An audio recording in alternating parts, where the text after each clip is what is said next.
Bueno,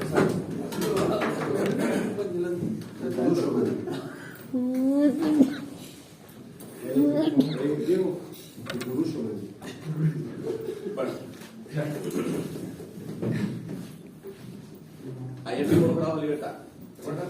Sí. Que nos servían para poder determinar si nos faltaban ecuaciones, si nos faltaban variables, sobraban, qué sé yo. Hacíamos un análisis que nos permitía entonces determinar, según los grados de libertad, cuál era la cantidad máxima de variables que yo podía controlar, y una vez que decidía cuántas variables de todas las que podía controlar finalmente iba a controlar, entonces eso significaba el número mínimo de variables manipulables que requería para poder efectuar el control. Y luego, cuando se establezcan los lazos de control, los grados de libertad van a dar 0. ¿Ok? Y ahí ya quedaría completamente. Estamos analizando el ejemplo en el que con una válvula vamos a manipular el flujo de entrada. Nos estábamos olvidando por ahora de lo que estaba pasando térmicamente con este proceso. Solamente nos vamos a dedicar por ahora a ver qué es lo que pasaba cuando varían los flujos y el nivel va a variar, aunque conozco el área y conozco también el flujo de salida. ¿Ya? En este caso, por el balance de masa, nos había aparecido una ecuación que era F1, que es el flujo de entrada, en el tiempo, menos F2, en el tiempo también, porque es una variable, tiene que ser igual al área por la derivada del nivel con respecto al tiempo. Bien, esto venía del balance de masa, que era multiplicar por las densidades, pero la densidad es la misma. Para poder despejar el nivel, que es lo que me interesa conocer también de alguna manera en ese modelo, necesitamos aplicar la transformada de Laplace. Pero la transformada de Laplace no se la vamos a aplicar al valor absoluto de la variable, sino a sus variaciones a partir del punto de operación. ¿Okay? Por eso entonces esta misma expresión la íbamos a plantear como sus valores en el punto de operación, digamos F1 en el estado estacionario, va a ser F1 sub 0 menos F2 en el punto de operación, y eso va a ser igual al área por la derivada de H en el punto de operación. Cada vez que yo le pongo un sub 0, significa que ese es el valor en el que se va a estabilizar. Estas dos ecuaciones las restábamos y entonces me quedaban las variaciones de F1 menos las variaciones de F2 van a ser igual al área por la derivada de las variaciones del nivel. Y a esto es a lo que le aplicaba la transformada de Laplace, para dejarme apernado que realmente yo estoy trabajando con variaciones alrededor del punto de operación y no perder esa condición inicial, esa condición estable en el proceso. ¿Ok? Aplicando la transformada de Laplace a esto, ya lo habíamos visto con la transformada de Laplace, que es la que vamos a estar usando, creo que si acaso nos faltaría una sola. La transformada de Laplace de una variable es la variable en S, ¿verdad? Y no le voy a poner el delta, me voy a quedar con F1 en S, menos la transformada de Laplace de esta otra variable, que son las variaciones de F2 en S. Y la transformada de Laplace de una variable que está metida dentro de una derivada, era simplemente multiplicar por S. S por H en S. Otro detalle es que muchas veces por acá, aunque aquí uso mayúscula, fíjense que aquí uso minúscula, y cuando transformo la Laplace la dejo mayúscula. También para diferenciar, eso la mayoría de la bibliografía, cuando ya está en la transformada de Laplace, usan letras mayúsculas. Y muchas veces, cuando están todavía en el tiempo, usan letras minúsculas, aunque el flujo por lo general está en mayúsculas. ¿Ok? Entonces, tengo esta primera ecuación ya en transformada de Laplace. ¿Ok? Y tenía una segunda ecuación, que es la ecuación de relación, que me decía que las variaciones de F2, ya estas estaban variaciones de F2, van a ser proporcionales, según la constante, y después habrá que ver quién es, a las variaciones del nivel. Para ser preciso, vamos a dejar ahí una duda. Vamos a indicar que esto es una variable en el tiempo, va a ser proporcional a las variaciones de nivel en el tiempo. ¿Ok? Ya esto le puedo aplicar la transformada de Laplace. Y esto sería F2 en S igual a C por H en S. ¿Ok?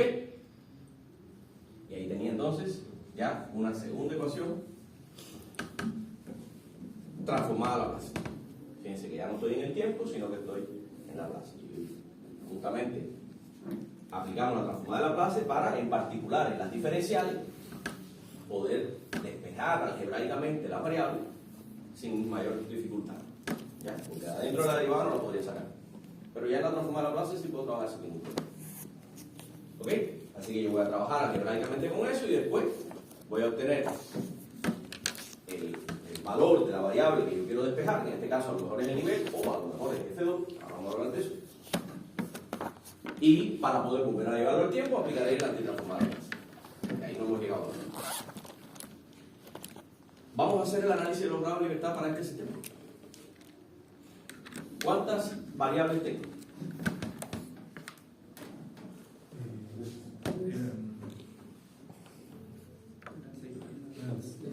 Para este ahora. Para este. ¿Cuántas tengo? 3. ¿Cuáles son? Nivel F1, H y F2. H y F2. Fíjense que esas son las variables. Lo que está en el tiempo son las variables. Las otras son constantes. En este caso, el área y esta constante de proporcionalidad. ¿Esa es No das F2? cuenta. ¿F2 la que tengo o F2? F2.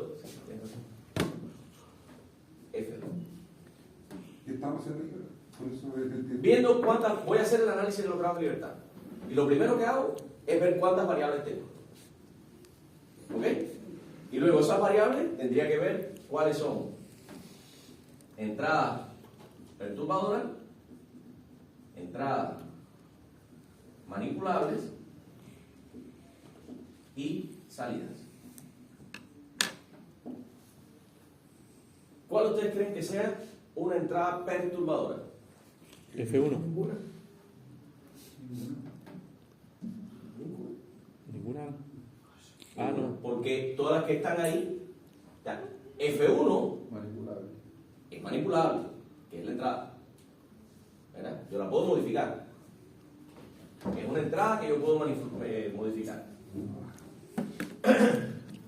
H será una entrada o una salida. Es una salida. Porque es algo que se me va a determinar en función de F1. Entonces va a ser una salida. Y F2 también es una salida. Entonces, en este caso, no tengo ninguna perturbadora. No hay problema. ¿Cómo calculo los grados de libertad? Número de variables menos número de ecuaciones menos las perturbadoras. Número de variables, 3. Número de ecuaciones, 2. Número de perturbadoras, 0. Grado de libertad, 1. ¿Qué significa 1? La cantidad de variables. Que máximo puedo manipular, puedo controlar una variable. Máximo. Tengo dos posibles salidas, dos posibles objetivos de control. Pero esto me está diciendo que yo solamente puedo controlar uno.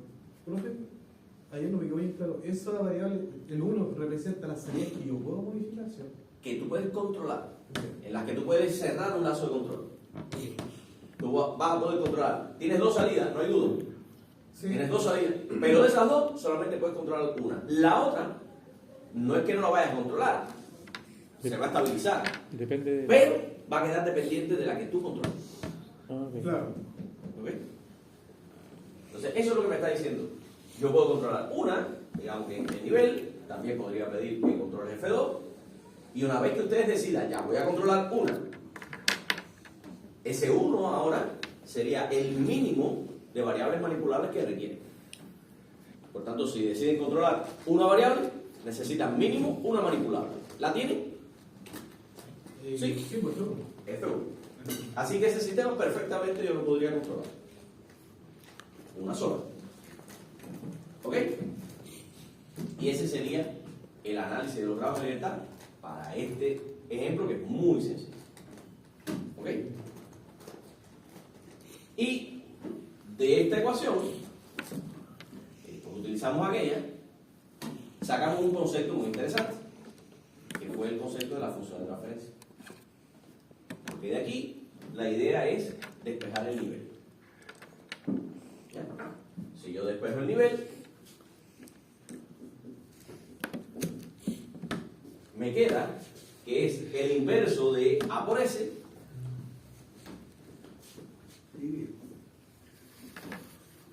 que multiplica la diferencia entre F1 y F2.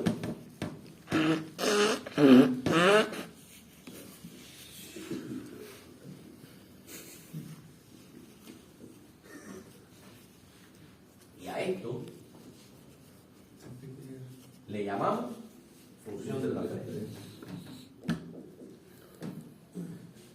que es en definitiva la relación entre la salida, lo que va a salir, y la entrada, o sea,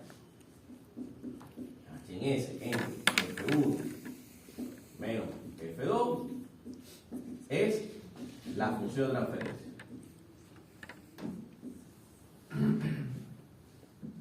¿Que por qué lo estaba poniendo en un cuadrito? Porque yo ahora voy a entrarle en un diagrama de bloque a ese cuadrito F1 menos F2, una rayita que va a representar F1 menos F2, va a entrar a ese cuadrito y va a salir HS. Pero como F1 y F2 son dos variables independientes, eso también lo puedo representar en ese diagrama como un punto de suma al cual yo le entro F1 positivo y negativo F2. Por tanto, como resultado, esta rayita representa F1 menos F2. ¿Ok? Y tenía también esta ecuación. Y esa ecuación también tiene una función de transferencia. Porque si yo veo como salida F2, yo podría decir que F2 entre H en S es igual a C. Y esa es la función de transferencia. ¿Ok? Aquí está. Pero, en esta en particular, yo podría ver como salida H. Y si H fuera la salida, entonces H entre F2 es 1 entre C. Entonces yo podría usar cualquiera de las dos. Esta ecuación, vamos a ver que cuando tengamos modelos más complejos, podríamos tener la necesidad de utilizar una ecuación varias veces. Pero cuando ya yo decido utilizar una ecuación, la tengo que utilizar siempre en el mismo modo en que la despejo. Si yo despejo H, tengo que usar siempre esa ecuación con el despeje de H. Si despejo F2, tengo que usarla con el despeje de F2. Profe, yo puedo usar cualquier despeje o cualquier salida de variable exceptuando la función de transferencia. Es que la función de transferencia, recuerden, no tiene variable. Sí, correcto. Por eso, lo único que no puedo dejar como salir, por así decirlo. Claro. Sí, ya entiendo. Es que la función de transferencia siempre van a ser polinomios en S, en el numerador y en el denominador. Ya. ¿Ya? No va a tener una variable en sí. Y siempre va a representar una relación, una razón, de hecho, entre dos variables. O conjunto de variables, porque esto es un conjunto de variables. Pero es una diferencia entre ellos. ¿Ok? Entonces, en este modelo en particular, si yo lo que quiero dejar como salida es H, trazar esa rayita por allá, no hay problema. Yo, tomando H, necesito F2. ¿Qué hago? H lo multiplico por C y obtengo como resultado F2. ¿Ok? Si yo lo que quisiera es tener como salida F2, lo puedo tomar aquí. Y ya tengo F2. Está bien. ¿Ok? Pero si lo quiero poner más bonito, yo podría decir, bueno, ya yo tengo H aquí. H. Lo multiplico por C. Tengo F2. Y este es justamente lo que yo requería. Y es exactamente lo mismo. ¿Ok? Entonces resulta que ha quedado un sistema con una realimentación. ¿Qué significa una realimentación? Que hay una parte de lo que está hacia la salida que retorna a la entrada. ¿Ok? Y eso va a ser muy común en sistemas de control. Por tanto, decidimos buscar una forma genérica de ver qué es lo que pasa cuando tengo una cosa así. ¿Y qué hicimos? Vamos a resolver esto. X. ¿Qué tal si yo paso aquí por una G, que es una función de transferencia, cualquiera, genérica, un polinomio en numerador, un polinomio en denominador, lo complejo que quiera hacer? ¿Ok? Vamos a llamarle aquí una salida I. Y vamos a realimentar con otra función de transferencia que le llamamos H. Esto es menos aquí y esto es más. ¿Ok? Pusimos las ecuaciones de esto y resolvimos a ver qué pasaba. Pero, profe, disculpen, ¿puede haber una función de transferencia restándose a la variable aquí? Es que tú no estás restando la función de transferencia. Tú estás restando la salida de la función de transferencia. Entonces, aquí sí hay una variable. Aquí, de hecho, le llamamos I'. Entonces, ya, entrando con I, multiplicando por H, sale I'. I' es lo que se le resta ahí. ¿Ok? Entonces, lo que hicimos ayer fue sacar de aquí las ecuaciones y llegar al resultado equivalente a algebraicamente trabajar con esto y ver en qué yo podía convertir esto. Si yo quisiera convertir eso en un bloque, resultó que la salida I entre X, no se lo voy a mostrar hoy, eso está hecho de ayer, porque casi todo esto está hecho de ayer, pero vamos al directo. Esto va a ser G en S sobre 1 más G en S por H en S.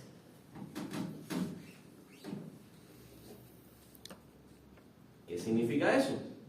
Que este diagrama en bloque que está ahí, yo lo puedo sustituir por un diagrama de bloque que le entra X en S, es la entrada, está X en S, puede estar multiplicando acá, y multiplica a esta función de transferencia. Entonces yo puedo entrar con X en S a un bloque que va a tener G en S sobre 1 más G en S por H en S. Y va a salir I en S. ¿Ok? Apliquemos ahora eso a esto. Para reducir este diagrama. En este caso, ¿quién es G?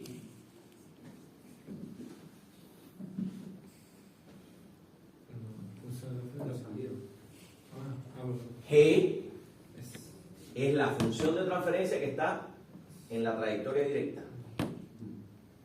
¿Ok? Desde yo entro con la entrada y llego a la salida. Eso es G. ¿Quién es G aquí?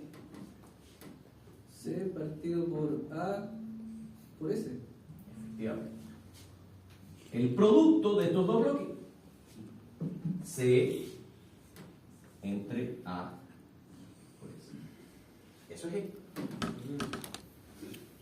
Aquí ya yo doy por sentado que ustedes se dieron cuenta que cuando tengo dos funciones de transferencia, dos bloques en serie, el equivalente es el producto de los dos bloques. Es algo obvio y se puede demostrar.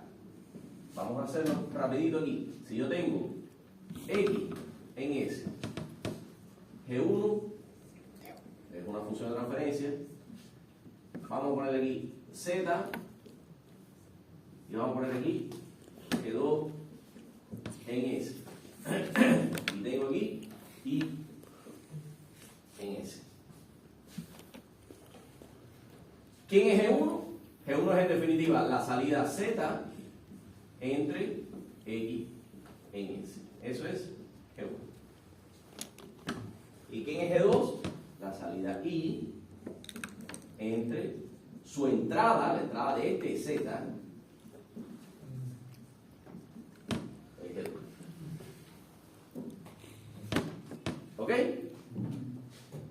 Por tanto, ¿quién es acá?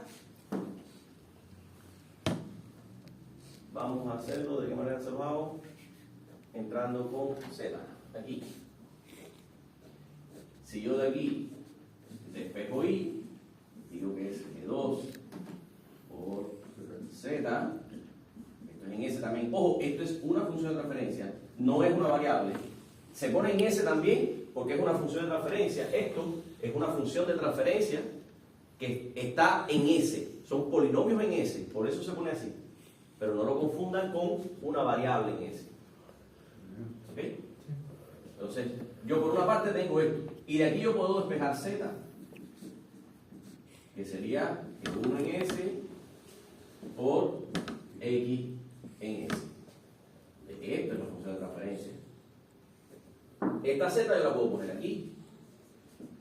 Y en S es G2 en S por Z. ¿Y quién es Z? G1 en S por X en S. Así que la salida Y en S entre la entrada X en S es G2. Aquí el producto puede ser conmutativo, podría ser G1 por G2 o G2 por G1. O sea, esto es el equivalente de poner G1 en S por G2 en S. Entrando X, saliendo Y. ¿Ok? Aquí lo dimos por obvio, ¿verdad? Pero tiene su demostración. Entonces, G efectivamente es C entre A por S. ¿Y quién es H?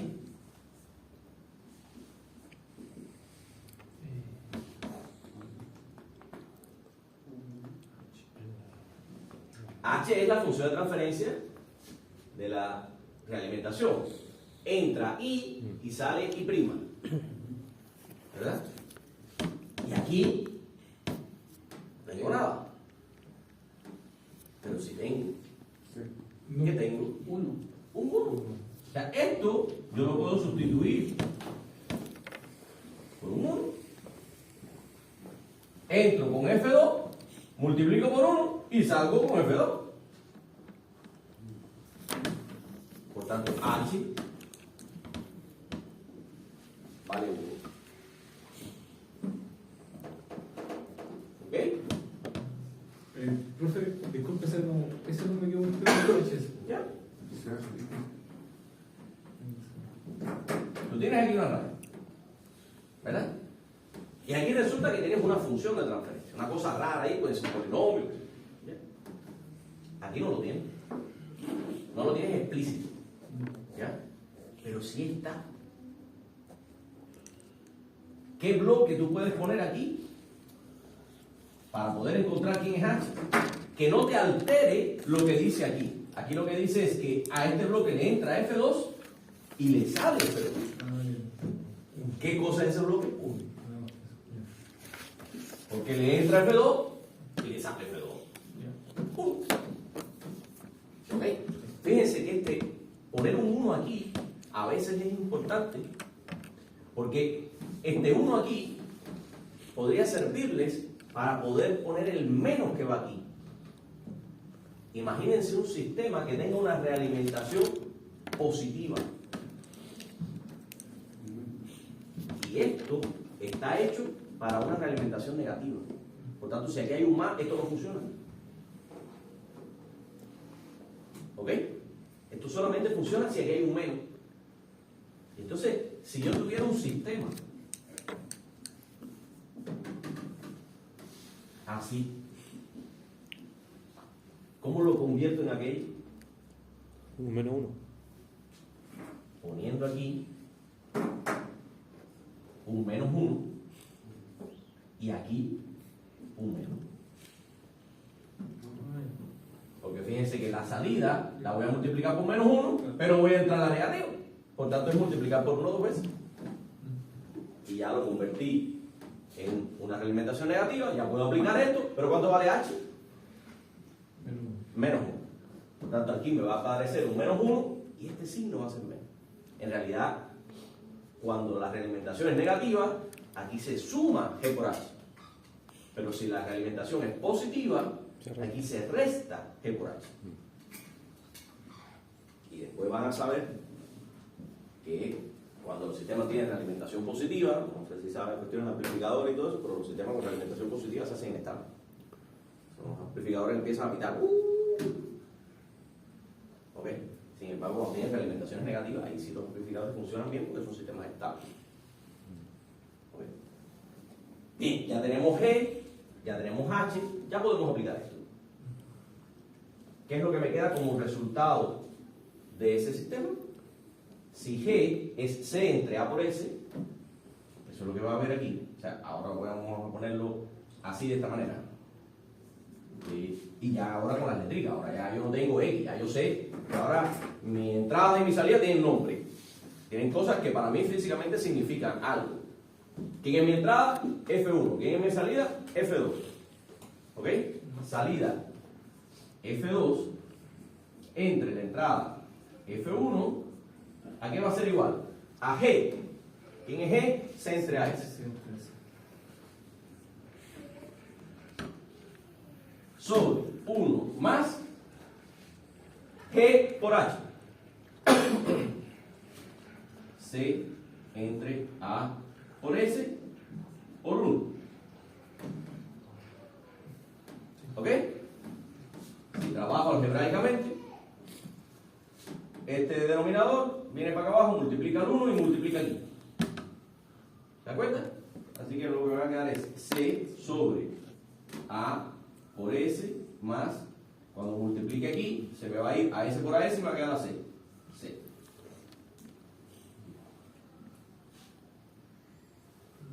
¿Ok?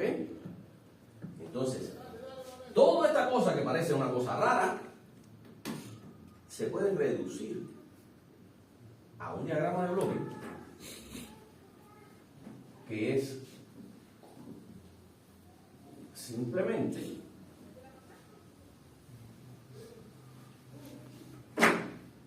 entrada F1, me quedó C sobre A por S más C, y aquí sale F2. A ese mismo resultado llego, en términos de función de transferencia, si trabajo algebraicamente con esta ecuación y esta ecuación, sustituyendo, o sea, despejando de aquí F2, sustituyéndolo acá, y ahora despejando H. Llego exactamente a que F2 dividido F1 es esto. Aquí se los hice con lo que se llama álgebra de bloques. pero también lo pueden hacer algebraicamente, como toda la vida lo han hecho en matemáticas, trabajando con las expresiones.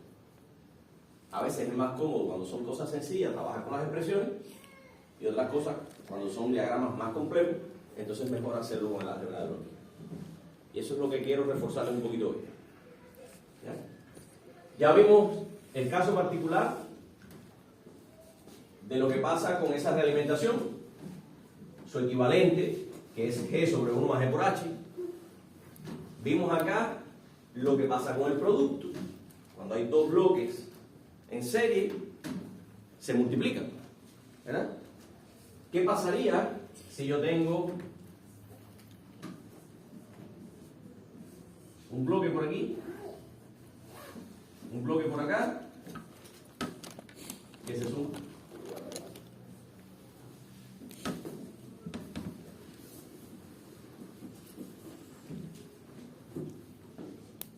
Si esto es un punto de suma, se puede poner así o así. Cualquiera de los dos está bien. ¿Cuál ustedes creen que sea la función de transferencia que reduce, o sea, cómo me quedaría I entre X en S? ¿G1 más G2?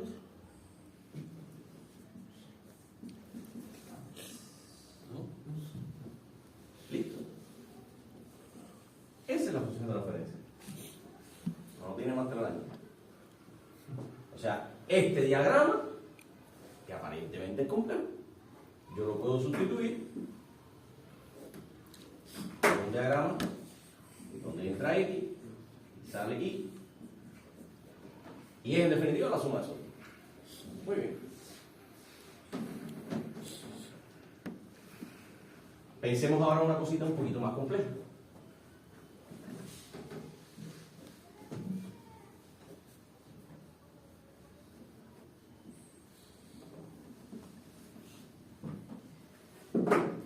En un sistema de control, yo puedo tener cosas como esta. Tengo mi salida deseada, llamémosle y D en S, que la comparo con la salida real, la que mido. ¿Ok? Yo tengo aquí, ya esto se los adelantaba ayer, un error, y con ese error calculo un controlador. ¿Ok? Y ese controlador actúa sobre la variable manipulable, que es la que modifica la planta. La planta le voy a llamar en S, y en consecuencia se modifica la variable de control, digamos el nivel, por ejemplo, o el flujo de salida. A esto le voy a llamar I. Y esto, bueno, yo pudiera poner una H, pero vamos a suponer que la H vale 1, para no complicarlo. Quiero complicarlo en otro sentido. Y eso es lo que tengo. Aquí, una realimentación negativa. ¿Ok? Pero los sistemas de control muchas veces no solamente se analizan frente a posibles variaciones del set point, a posibles variaciones del valor deseado, sino que también se analizan frente a posibles perturbaciones, que son esas variables que vienen del medio exterior o del proceso anterior, que me modifican también la salida, pero que yo no tengo control sobre ella. ¿Ok?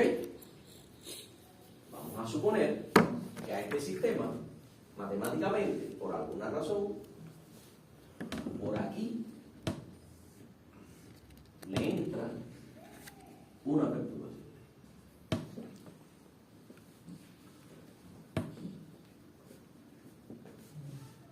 ¿Ok?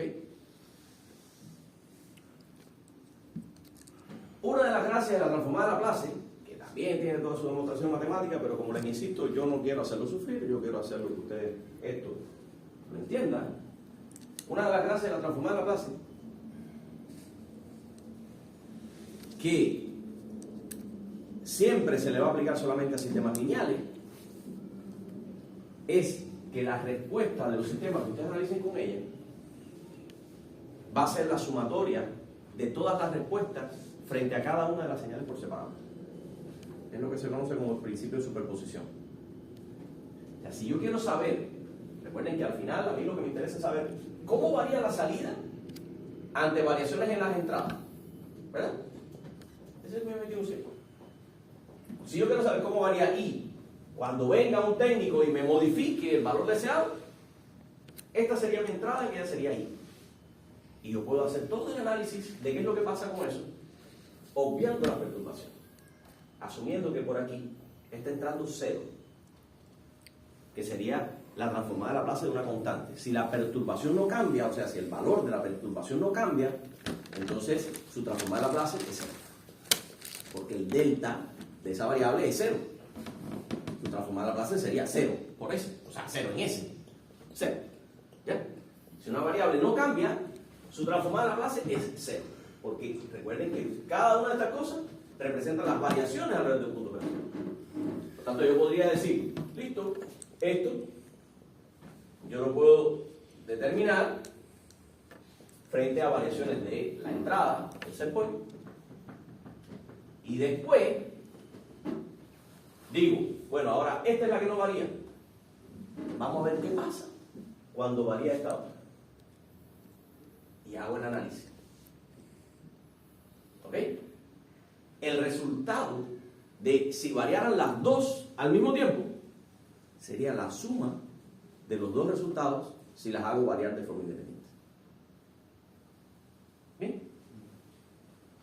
¿Por qué les cuento eso? Porque ahora a mí me interesaría ver qué es lo que pasa en ese sistema si yo hago el análisis frente a variaciones de la entrada, que ya lo hicimos. ¿Y qué es lo que pasa si yo hago el análisis frente a variaciones de la salida, de la perturbación? ¿Cuál sería la función de transferencia de ese sistema? Vamos a repasar, vamos a hacer lo mismo. ¿Cuál sería la función de transferencia de salida I, entrada y de en S? ¿Qué tengo que hacer? Multiplicar. Obviar esto, en primer lugar. No va a variar la perturbación, ¿verdad? Entonces tengo que identificar quién es G y quién es H. ¿Quién es G? Una perturbación. Perdón, un error. No. ¿Quién es G? Cuando lo veíamos para acá. C más G. O sea, C por. ¿Por qué? Olvidarme de la perturbación Por. es entrar ahí con 0, por tanto a esto yo le voy a sumar 0. Entonces ahí lo que me queda es una raya. ¿Ok? Entonces, ¿Quién es G? C por G. C por G, sí. Esto sería C por G sobre 1 más G, que es C por G, Por 1. C por G por 1. ¿Ok? Bien. Y ahí repasamos lo que acabamos de ver, que aplicamos aquí. Como dijo profe, cuando dijo quién es G, ¿Quién es G aquí? Cuando recuerden, esto apréndenselo porque lo vamos a usar mucho. Cuando yo tengo G y H y tengo una realimentación negativa, tengo aquí I, tengo X, salida I, entrada X, siempre va a ser G sobre 1 más G por H. ¿Quién es G aquí? C por G. ¿Y quién es H? 1. Por tanto, ¿cómo me queda? Si yo esto lo quisiera convertir en un bloquecito, o sea, reducirlo a un único bloque, el único bloque sería este. Entrando con I, saliendo con I. La I de saliendo I en S. ¿Ok? Y ahora, ¿qué pasaría si yo quiero ahora hacer el análisis frente a las perturbaciones.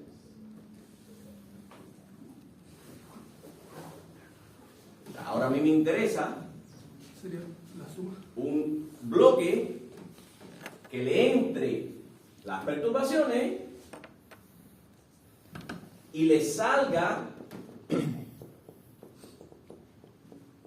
La suma de los dos bloques. la suma de quién, C más E. Sí. Menos P. Fíjense, ¿qué hicimos ahorita cuando fuimos a hacer el análisis frente a variaciones del set point? ¿Qué fue lo primero que hicimos? Quitar la perturbación. ¿Sí? Por tanto, si ahora quiero hacer el análisis frente a las perturbaciones, ¿qué tengo que hacer? Quitar la. Quitar el set point. ¿Y se mantiene el sumador? Vamos a ver ahora qué pasa. Ubíquense. Si yo quiero ver qué pasa con I cuando varía la I de ese lado, elimino todas las demás entradas, las quito. ¿Ok? Las desaparezco. ¿Por qué? Porque en realidad por aquí está entrando 0. Estoy sumándole 0 a esto. ¿Qué significa sumarle 0 a esta raíz? Convertirlo en una raíz. Pues si le sumo 0 no le estoy haciendo nada, no lo estoy alterando. ¿Ok? Por tanto es como quitarla. Imagínense que eso sea un sistema más complejo todavía, que tenga varias perturbaciones. Todas las quito, porque todas se convierten en 0. La variable perturbadora. Por tanto no suma nada. ¿Ok? Y hago el análisis. Listo, esto es como varía I en función de las variaciones de la entrada deseada. Ahora, lo que me está causando ruido, quiero hacer el análisis frente a variaciones en la perturbación. Quiero ver qué es lo que pasa con aquel sistema de control de temperatura cuando variaba T1, que habíamos visto que era una perturbación, ¿verdad? Imagínense que esa P en S fuera T1, es la perturbación. Ahora yo quiero ver qué es lo que pasa con eso, qué pasa en la salida cuando varía esa perturbación. ¿Qué es lo primero que tengo que hacer? Eliminar todas las demás entradas. ¿Qué otra entrada hay ahí? Y de ese. Y de ese. O sea, esto ahora pasa a ser 0. Y como esa todas las demás, las posibles entradas que pueden haber ahí, ¿ok? Solamente me quedo con esto. Vamos a hacerlo ahora por pedacitos. Si yo esto lo convierto en 0, significa que por aquí no estoy sumando nada. ¿Verdad? Entrar aquí negativo sería lo mismo que entrar positivo y aquí poner un menos 1. Lo vimos ahorita. Y por tanto yo aquí podría ser así. ¿Ok? Y este menos 1 que hay acá, yo lo puedo poner multiplicando a C, y por tanto me podría quedar menos C, y sería exactamente lo mismo que ponerlo del lado acá. Y por tanto yo podría ponerlo aquí. O sea, ese menos que está aquí entrando en un sumador que está sumando 0, es como estar entrando a ese punto de suma, la variable multiplicada por menos 1, y desaparezco el punto de suma. ¿Bien? Cuando desaparece el punto de suma, que ya lo tenía con un cuadradito negativo aquí, ese negativo podría estar multiplicando a C en S. Pero a mí me interesa, por una razón muy interesante que vamos a ver ahora, que en lugar de estar aquí como negativo, esté aquí como una entrada negativa a este punto de suma. Que está entrando la perturbación positiva por aquí y negativo. ¿Me siguieron eso? Ni un problema, ¿verdad? Ahora tengo una entrada y una salida. Tendré ahí un sistema que se parezca a aquello que habíamos hecho de G y H. ¿Sí? ¿Quién es G?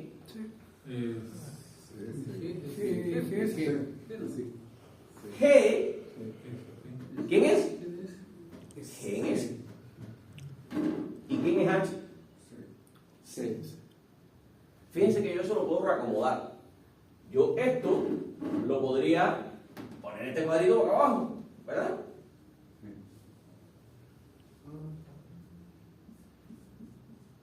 Y no he alterado nada. Y en vez de entrar por aquí,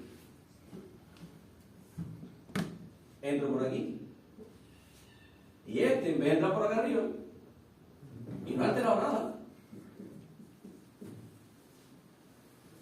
Lo dibujo. Es lo mismo.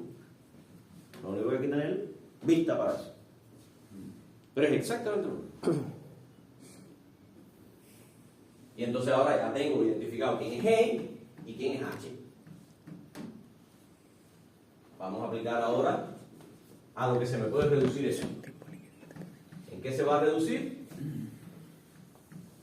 G, ¿que quién es?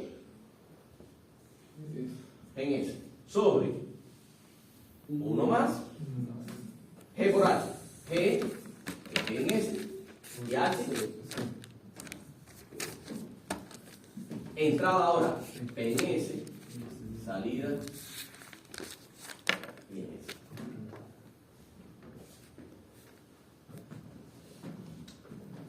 Profe, el error quedaría entrando por... Ahí el error se perdió, aquí. Y ahora esto no es el error.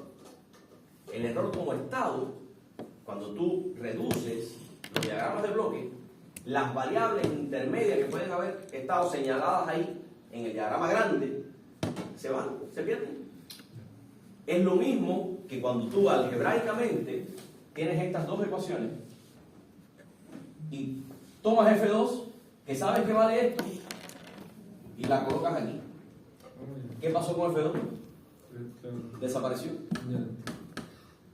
Como variable, lo mismo ocurre en los diagramas de bloque y en el álgebra de bloque.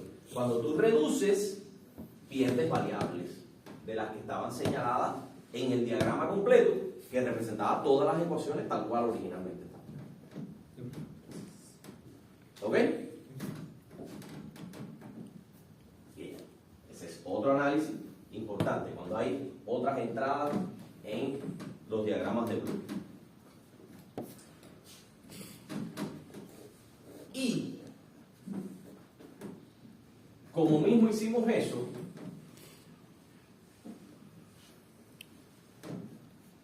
podríamos hacerlo de esta otra manera.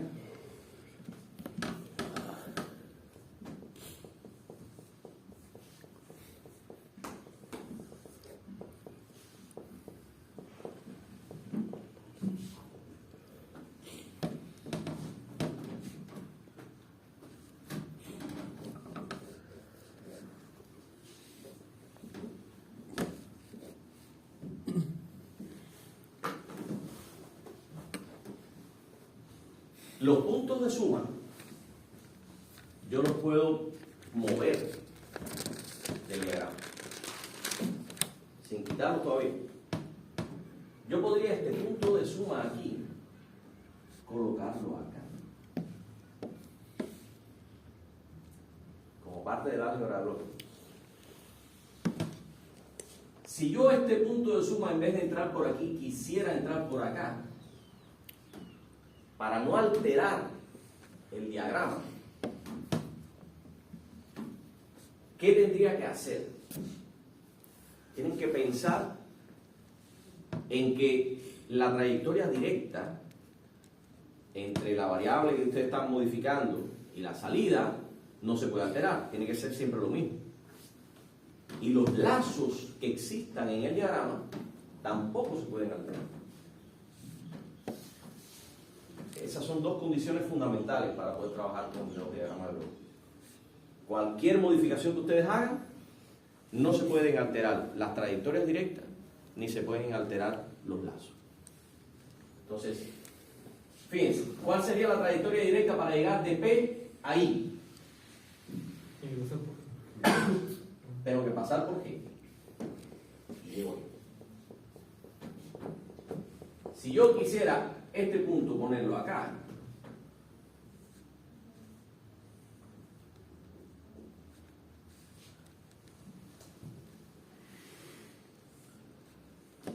ahora, ¿cuál sería la trayectoria para llegar ahí?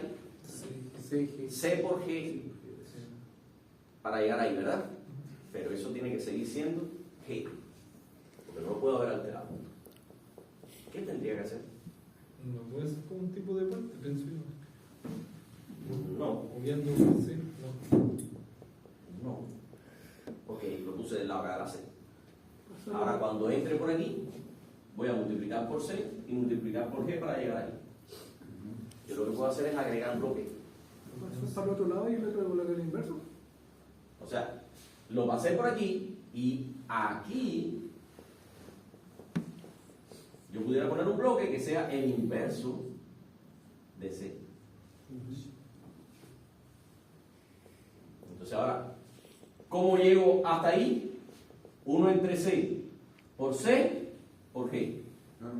Ya igual. ¿Y qué? Y no alteré nada. ¿Pero qué se llama ahí? Vamos a ver ahora. Evitó que se... Vamos a ver ahora. Fíjense. Eso fue lo que hice. Y ahora otra cosa importante es que los lazos no se hayan alterado tampoco. ¿Qué lazo yo tengo aquí? Este. ¿Verdad?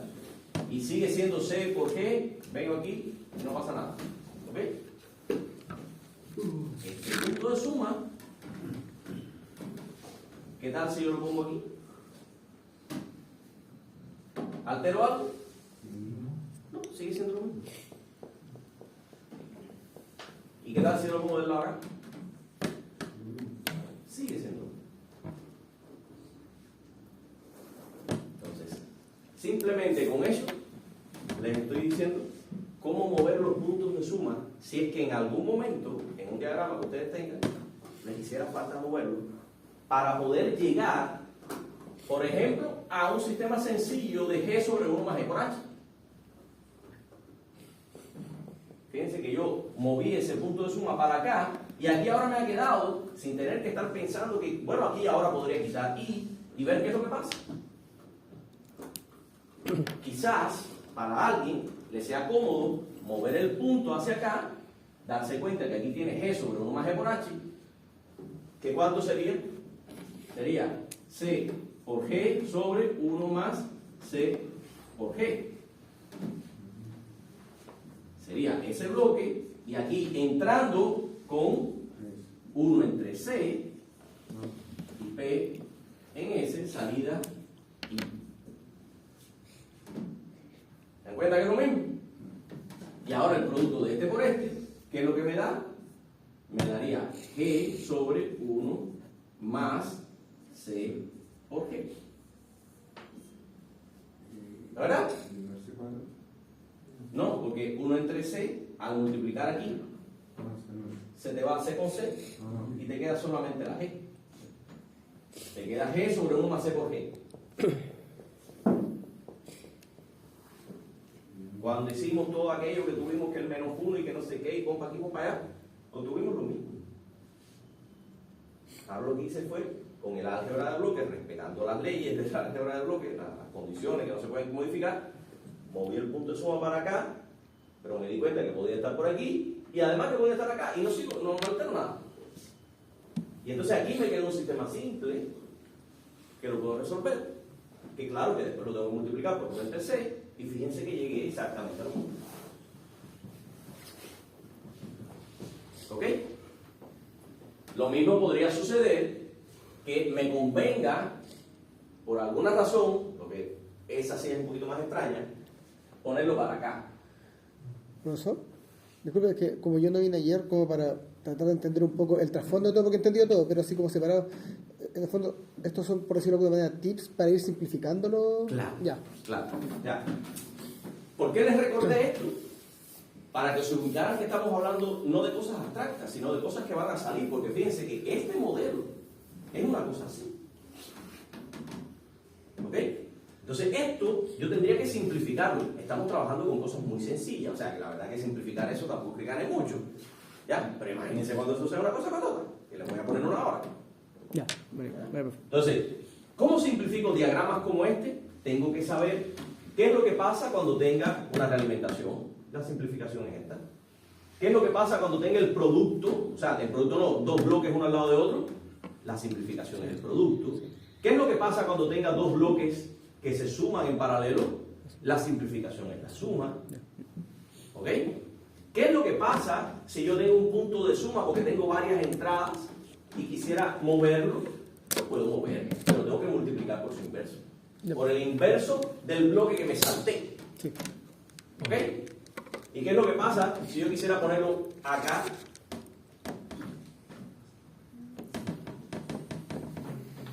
Cuando ese punto de suma lo ponga del lado allá, no habrá pasado por G.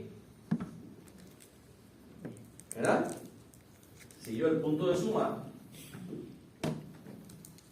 digamos que vamos a mantener aquí y en S, y yo tengo el punto de suma aquí, cuando paso por aquí, para llegar ahí, multiplico por G, ¿verdad? Si yo paso el punto de suma, si yo quiero pasar, por la razón que sea, el punto de suma para acá, ahora cuando yo llegue ahí, ¿por qué multiplico? Por 1. Llego directo. ¿Eso estaría correcto? No, porque no se me puede alterar. Yo tengo que seguir pasando por G. ¿Qué es lo que hago? Pongo aquí el bloque de G. Pero no, ¿tendría que alterar algo antes? Para que lo que llegue no sea... Ah, Lo que pasa es que se van a juntar en el fondo, ya viene como el producto de lo otro. No, y el CS. O sea, O sea, lo que viene por acá se multiplica por G, viene aquí, sí, pues. y a eso se le suma lo que viene por acá, que se multiplica por G y se después suma. llega ahí. Ah, lo mismo. No es alterado nada. Sí, tienes razón. ¿Ok? Entonces, si lo pongo para el lado acá, tengo que multiplicar por la inversa. Pero si lo pongo del lado acá, tengo que multiplicar por la directa. ¿Ok? Son cositas del álgebra. Bien.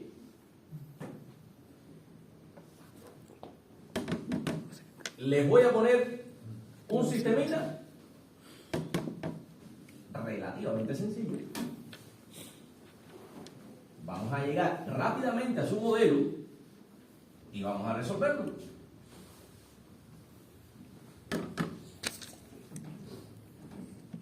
Se lo voy a... Vamos a hacer esto.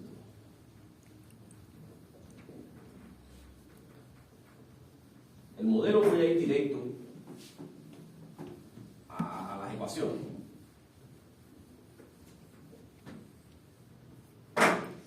Profesor, ¿le puedo pedir un favor? O sea, igual como grande, lo que pasa es que por temas del reflejo, ¿Ya? ¿podría partir un poquito más? Eso como partir de ahí más o menos. Ya. Gracias, profe. Pensemos Yo soy el reflejo de afuera, no hay problema. Pensemos en un sistema que yo entro con F1 a un tanque, ¿verdad? Que se alcanza a cierto nivel, H1. Y ese tanque está conectado por abajo con otro tanque. Y en él se alcanza un nivel H2.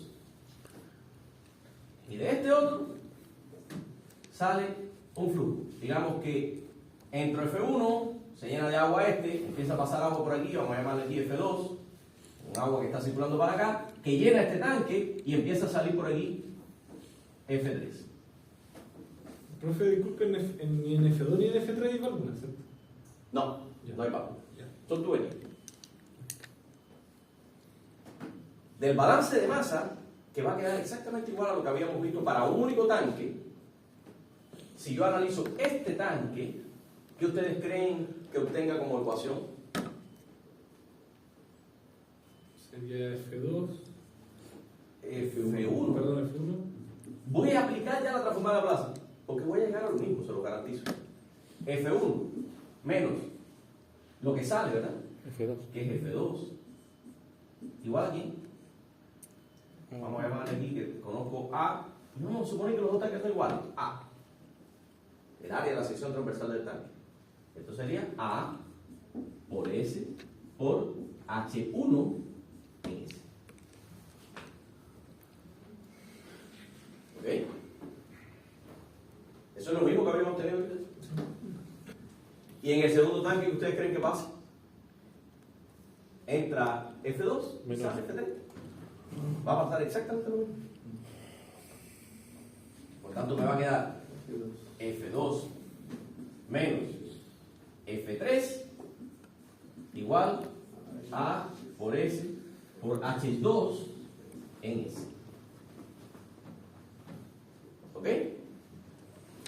Ahora, este flujo de salida es similar a lo que habíamos visto antes, ¿verdad?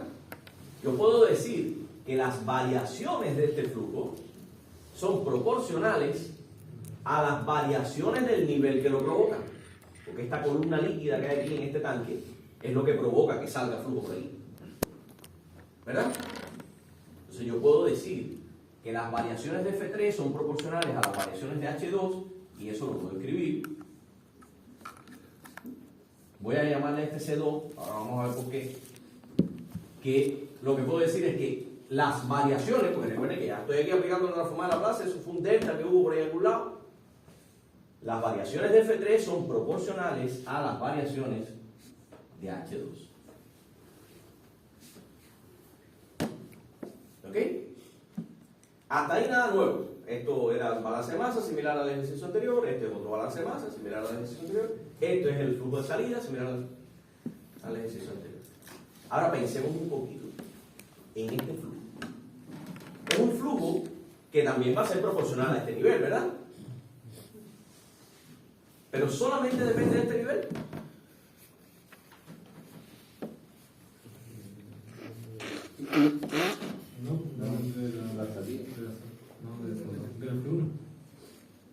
No.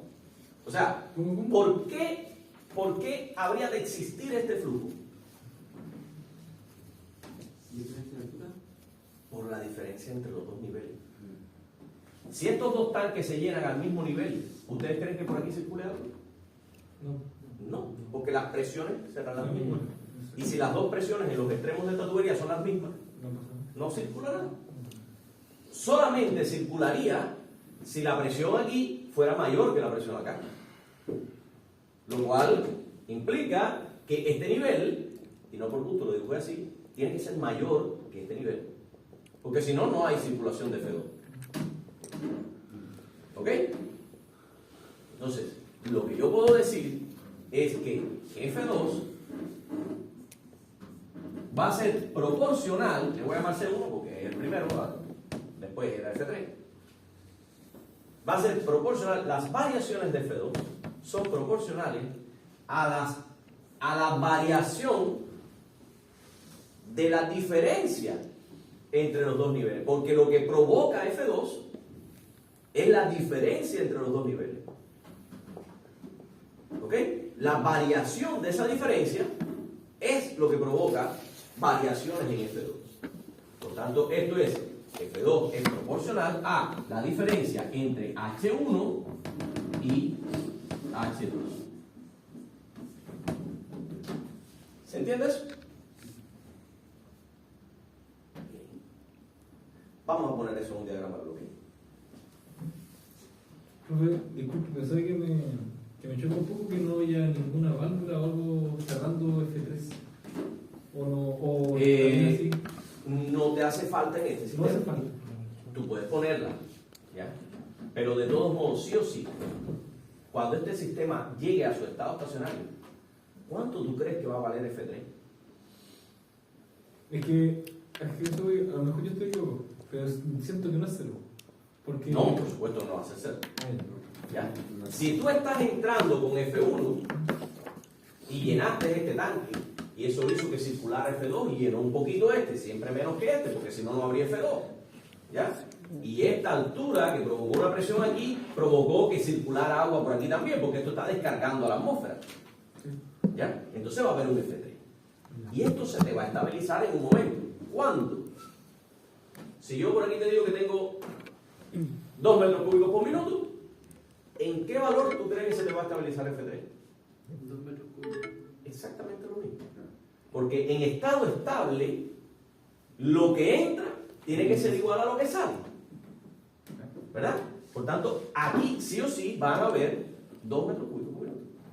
Y aquí, lo mismo.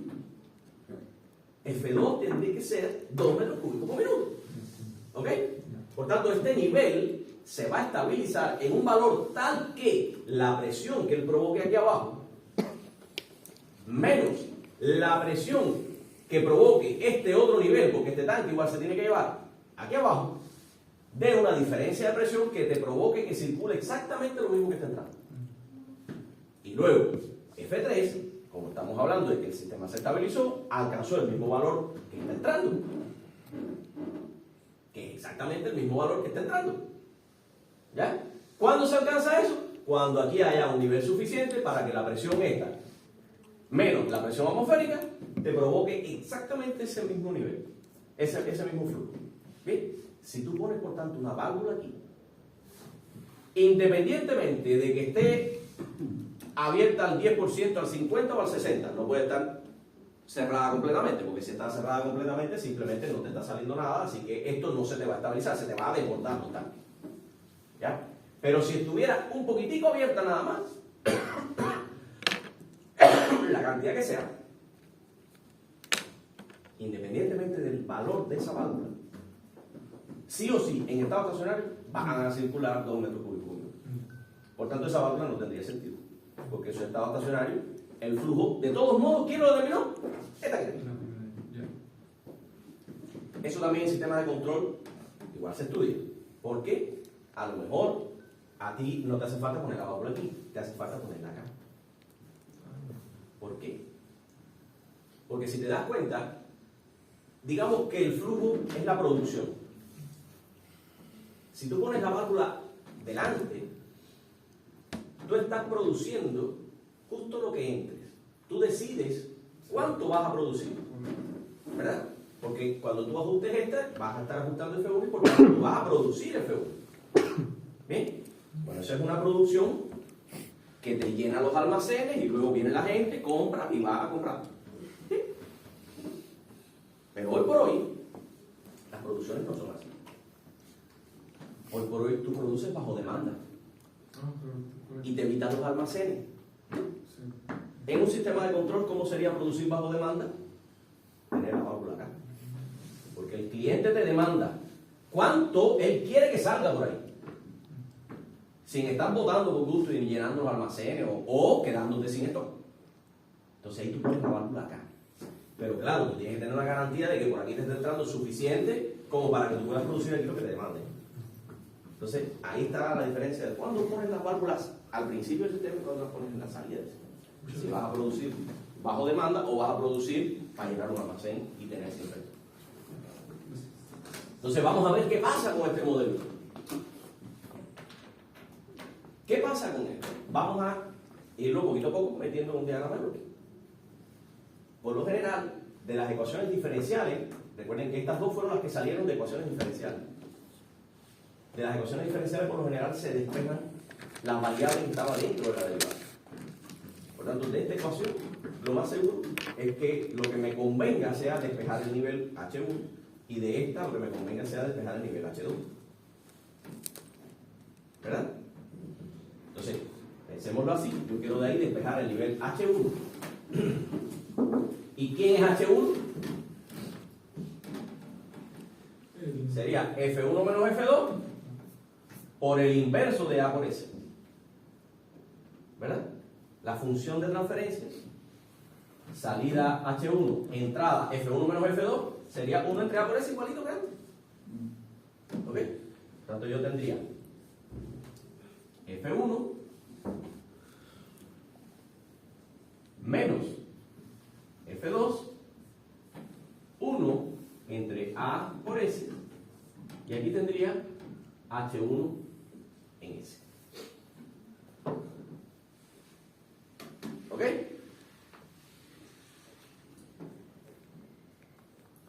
Ahora me hace falta esta.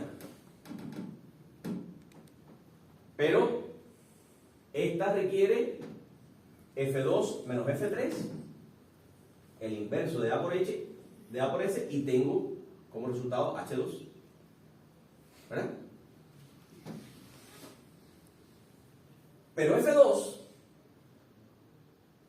que es la que está aquí, es esta que está aquí, ¿de dónde puede salir? De el producto de C1 por la diferencia entre H1 y H2. Ya yo tengo aquí H1, ¿verdad? Restémosle H2.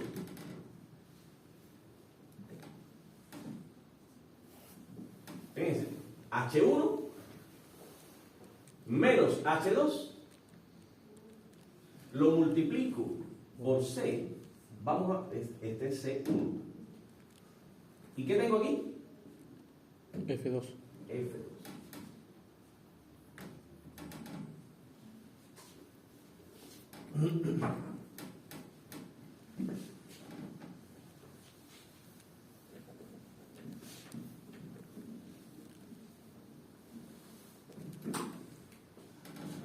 F2, que es justamente el que yo requiero aquí. ¿Verdad? Y ahora, si puedo decir F2 menos F3 por el inverso de A por S, me va a dar H2. F2 menos F3 por el inverso de A por S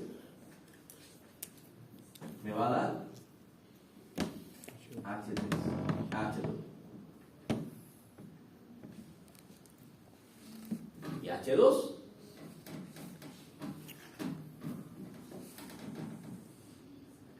es lo que tengo ahí. Yo requería H2 aquí, ¿verdad?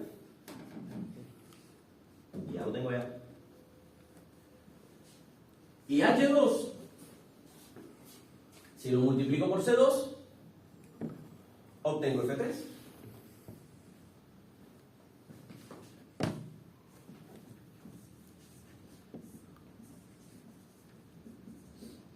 Y F3 es la que requiere ahí. Pero, profe, ¿por qué tiene 3 retroalimentaciones, por así decirlo? Porque me lo dijo la ecuación.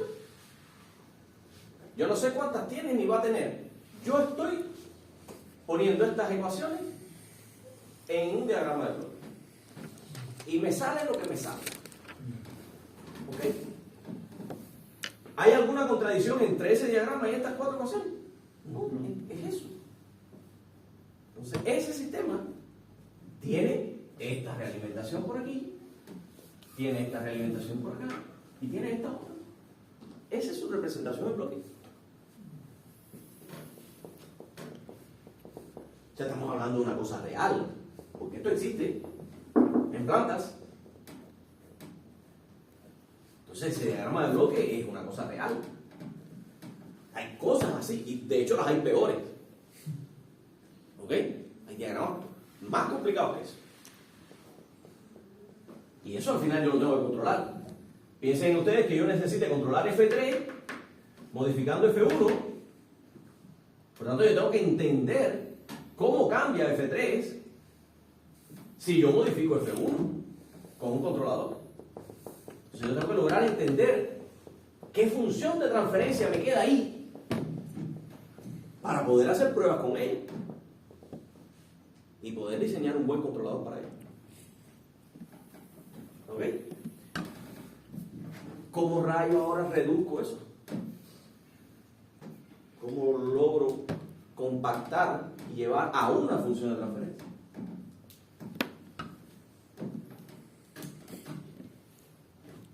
¿Puedo aplicar aquí G sobre 1 más G por H? Porque evidentemente tengo una realimentación. Pero ¿puedo aplicarlo? Solamente podría si por aquí no llega nada. Pero mientras esté llegando algo, yo no puedo aplicar aquí un bloque porque no no puede ser un bloque que le entre por arriba otra cosa. A los bloques le entran las cosas por un único lado. ¿Ok? Y esto no es cero, porque estas son las variaciones de H2. Entonces, no, ahí no puedo aplicar G solo 1 más E por H. Aquí lo podría hacer. Sí. Lo podría hacer, pero entonces perdería este punto. Sí. Y entonces, ¿qué mando para allá si pierdo ese punto? Entonces, tampoco. Y aquí lo podría hacer. Menos todavía. Porque de hecho, en esta realimentación tengo este punto de suma, tengo este otro. Caguero yo. ¿Ok? Pero ¿qué sí puedo hacer? Lo que acabamos de ver ahora, de que yo los puntos de suma los puedo mover o para acá o para acá. ¿No, verdad? Si lo muevo para acá, sí o sí lo tengo que dejar metido aquí. Entonces eso no me es muy conveniente porque no lo puedo separar. Por lo general los puntos de suma se mueven hacia acá. Para tenerlo aquí, sumado aquí, e incluso lo puedo echar un poquito más para acá, ¿verdad? Porque la suma es conmutativa, da lo mismo sumar antes que después. Entonces, al ponerlo para acá, ya ahora cuando llegue aquí, va a multiplicarse por esto, que no está en el lazo directo original. Entonces tendría que multiplicar por el inverso. Entonces, ¿cómo cambio este punto de suma? Lo puedo poner aquí. Vamos a poner aquí para que lo puedan comparar. Él estaba aquí. Lo voy a poner para acá.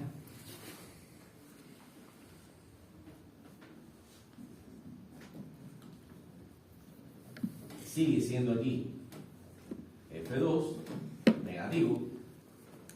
Fíjense que ya ahora cuando yo ponga por acá esto no va a ser exactamente eso. Ya van a empezar a haber modificaciones en las variables que yo tenía identificadas ahí.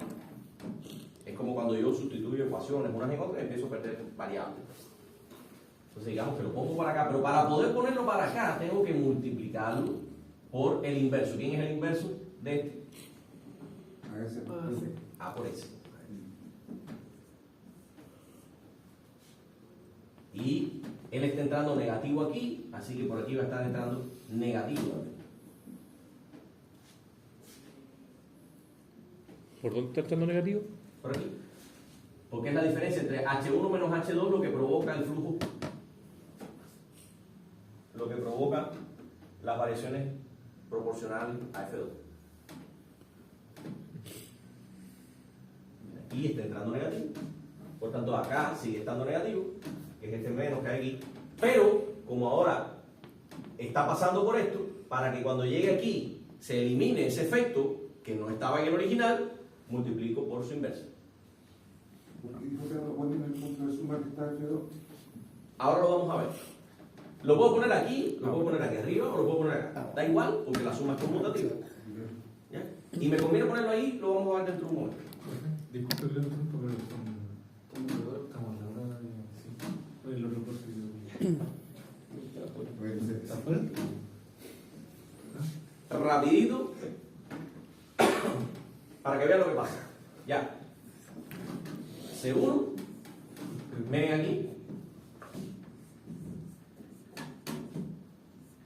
1 entre AS. Y este punto, para que no me moleste ahí, lo puedo pasar para acá. Los puntos de toma los puedo pasar para acá. Pero si lo paso para acá, entonces aquí estaría multiplicándose por C y tiene que llegar acá sin haberse multiplicado por C. Por tanto, tendría que multiplicarlo por el inverso. ¿Ya? Así que yo podría poner aquí C2. Aquí esto es F3. Aquí. Y ahora este punto por acá. 1 entre C2.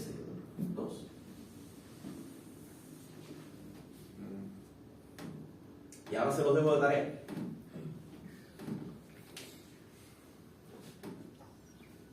¿Qué tengo aquí? Tiene un- Por eso entonces lo puse para acá. Porque aquí tengo un G sobre 1 más G por H. ¿Qué tengo aquí? Bueno, Otro más. Entonces yo esto lo puedo reducir y convertirlo en un bloque. Esto lo puedo reducir y convertirlo en un bloque. después suman los dos. Y ahora, ¿qué tengo por acá? El producto de estos dos sería G y H sería esto. Lo tengo por acá arriba, pero lo puedo poner para abajo. Entonces, reduzco aquí, tengo un bloque. Reduzco aquí, tengo un bloque. Esto es el producto de estas dos cosas, tengo H. Y vuelvo a reducir, tengo un único bloque. Bueno, eso en realidad es un ejemplo que está resuelto en el libro. Ya. Y les dejo entonces, para que estudien,